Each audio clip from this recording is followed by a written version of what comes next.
വിഷ്ണു എന്ന പേര്. അദ്ദേഹം ബിസിനസ് ചെയ്യുന്നില്ല. എന്നെ ഈ ബിസിനസ്സിലേക്ക് നിന്ന് കൈപിടിച്ച് ഇത് റാങ്കിലേക്ക് എത്തിച്ച് നേരത്തെ വരുന്നത് എന്നെ പരിചയപ്പെടുത്തിയ ഗ്രേറ്റ് ലീഡർ രഞ്ജിത് സാറും അതേപോലെ അനിൽകുമാർ സാറും ശ്രീധരൻ സാറ് സനു സാറ് ഇവർക്കെല്ലാം എൻ്റെ ഹൃദയം നടന്ന നന്ദിയായി ഈ അവസരത്തിൽ രേഖപ്പെടുത്തുകയാണ്. ഈ ബിസിനസ്സിലേക്ക് ഒരിക്കലും ഇതൊരു ഫുൾ ടൈം കരിയറായിട്ട് ചെയ്യണമെന്ന് ആഗ്രഹിച്ചു വന്ന വ്യക്തിയല്ല. എന്തുകൊണ്ടെന്നാൽ സർക്കാർ സർവീസാണ് എനിക്ക് തൊണ്ടയിടണം. എന്താണെന്ന് വെച്ചാൽ ഒരുപാട് പ്രശ്നങ്ങളൊക്കെ അനുഭവിച്ച സമയത്താണ് ഞാൻ ബിസിനസ്സിലേക്ക് വരുന്നത്. ജീവിതത്തിൽ ഒരുപാട് പ്രശ്നങ്ങൾ അനുഭവിച്ച വ്യക്തി ഞാൻ. അതുകൊണ്ട് തന്നെ ഇവിടുന്ന് പറയുന്നത് നിങ്ങൾക്ക് വെച്ചാൽ ഇത്ര വലിയൊരു വേദിയിലേക്ക് ആദ്യമായിട്ടാണ് ഞാൻ ഇങ്ങനെ ഒരു എക്സ്പീരിയൻസ് ഷെയർ ചെയ്യുന്നത്.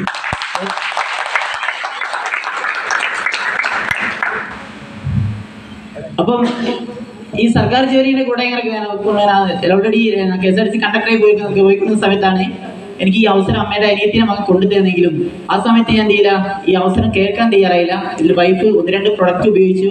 അതിന്റെ റിസൾട്ട് കൊണ്ട് എന്നുവെച്ചാൽ ഞാൻ ഈ പ്രൊഡക്റ്റിന്റെ റിസൾട്ട് കൊണ്ട് ഞാൻ ബിസിനസ് ചെയ്യാൻ കയറി വന്നതല്ല. എന്താ വെച്ചാൽ ഈ കുറച്ച് ഉൽപ്പന്നം എന്ത് ചെയ്യാം അമ്മയുടെ അനിയത്തിനെ മകൻ നാട്ടുകാർക്കൊക്കെ കൊടുക്കുന്നുണ്ട്. അപ്പോൾ കൊടുത്തു കഴിഞ്ഞാൽ എന്ത് ചെയ്യണ്ട വെച്ചാൽ നാട്ടുകാർക്കൊന്നും പറ്റണ്ട, അല്ലെങ്കിൽ ഇവനെന്ത് ചെയ്യണ്ട ജയിലിലായി പോകണ്ട.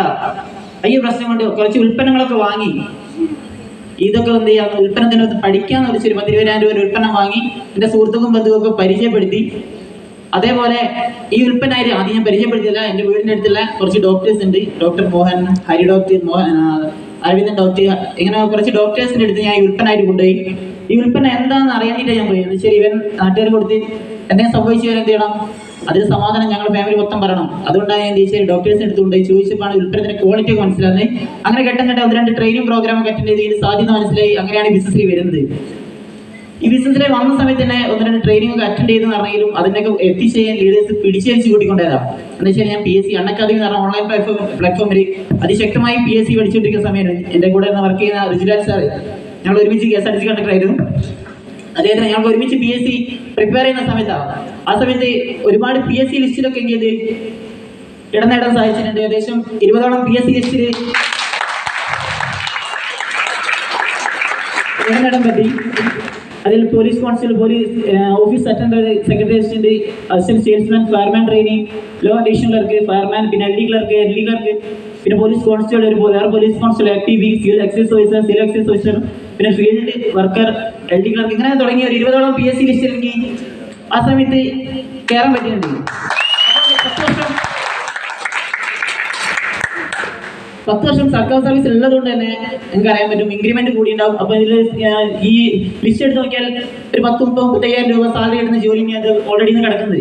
അപ്പൊ അതുകൊണ്ട് എന്തെങ്കിലും ഇതിലേക്ക് പോകാൻ തയ്യാറായില്ല. അതുകൊണ്ട് മാത്രമല്ല എനിക്ക് ഈ JCB ഡിപ്പറൊക്കെ ആയിട്ട് പരിപാടികളൊക്കെ ഉണ്ടായിരുന്നു. അപ്പോൾ അഡീഷണൽ ഇൻകം എനിക്ക് അത്യാവശ്യമുള്ള ഒരാളാണ് ഞാൻ. അപ്പൊ അതുകൊണ്ട് തന്നെ ഞാൻ KSRTC വർക്ക് ചെയ്യുന്ന സമയത്ത് ഞാൻ മാനന്തവാടി ഡിപ്പോയിലായിരുന്നു ഫസ്റ്റ് ജോയിൻ ചെയ്തത്. ആ ജോയിൻ ചെയ്ത സമയത്ത് എൻ്റെ ഡ്യൂട്ടി തിരുവനന്തപുരം സർവീസ് ഞാൻ വിളിക്കും. തിരുവനന്തപുരം സർവീസ് എടുത്തെന്തിനാ വെച്ചാൽ നമുക്ക് KSRTCയിൽ വർക്ക് ചെയ്യുന്ന ആൾക്ക് അറിയാൻ പറ്റും, ഞങ്ങൾക്ക് മാക്സിമം 10-12 ദിവസം പണിക്ക് പോയി ബാക്കി 18 ദിവസം ലീവ് കിട്ടും.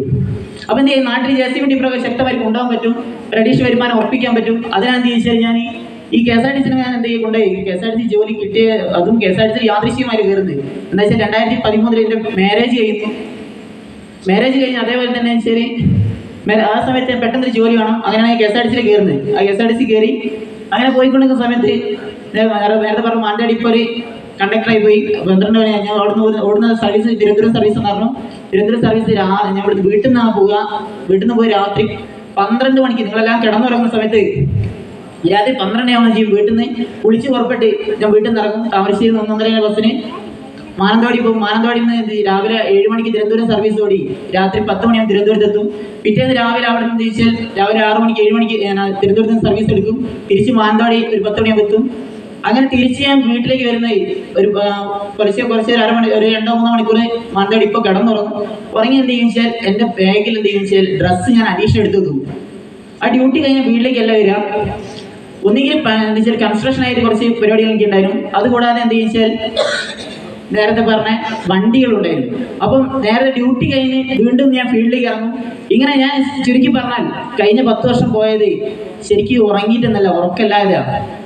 എന്താ വെച്ചാൽ ഉറക്കം എന്ന് പറഞ്ഞാൽ 2-3 മണിക്കൂർ കൂടുതൽ എനിക്ക് ഉറങ്ങാൻ പറ്റില്ല. എന്താ വെച്ചാൽ പണത്തിന് അത്രയ്ക്ക് ആവശ്യമുണ്ടായിരുന്നു. ഒരുപാട് പ്രതിസന്ധി കൂടിയാണ്.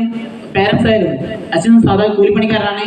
എൻ്റെ സിസ്റ്റർ ഇവിടെ ഉണ്ട്, സുമിത്ര എന്ന പേര്. അപ്പോൾ അച്ഛൻ എന്ത് ചെയ്യില്ല,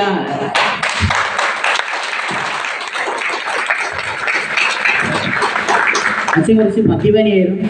പെണ്ണ് അദ്ദേഹം എല്ലാം മരണപ്പെട്ടു. അതുകൊണ്ട് തന്നെ വീട്ടിൽ ഒരുപാട് പ്രശ്നങ്ങളായിരുന്നു. പ്രശ്നങ്ങളെന്ന് വെച്ചാൽ ഭക്ഷണം കഴിക്കാൻ പറ്റാത്ത സ്ഥിതിയാണ്.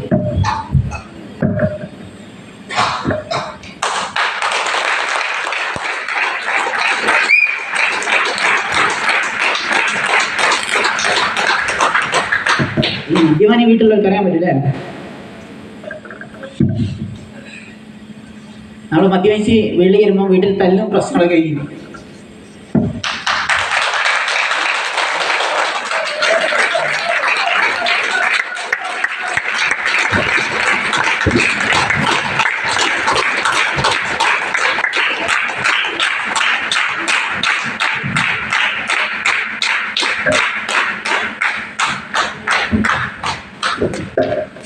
അതുകൊണ്ട് തന്നെ വീട്ടിലെന്താ വെച്ചാൽ അമ്മ ഭക്ഷണം ഉണ്ടാക്കും.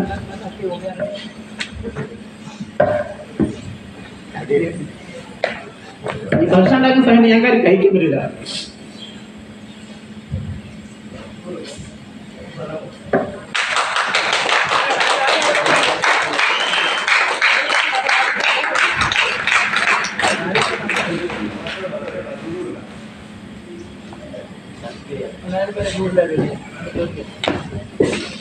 Sudah.